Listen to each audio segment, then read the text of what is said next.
Ito yung shirataki rice na niluto ko. Masarap ba yan? Tikman nyo. Mama, first one. Tapos bulang lang guys. Oh.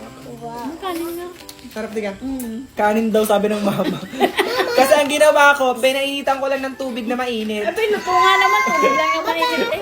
Ito ba? Yan gulay tapos shirataki Malambot ka rice. din? Oo, malambot. Siyempre naman. Dapat yan sa tatay mo pa lang. Ako nga, patikim ko.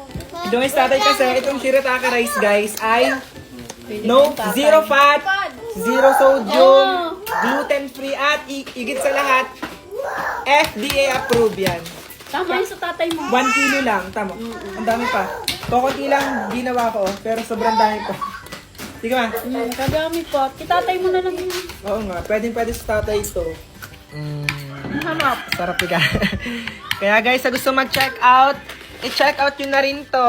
Yan, nasa yellow basket ko lang. Kain na na.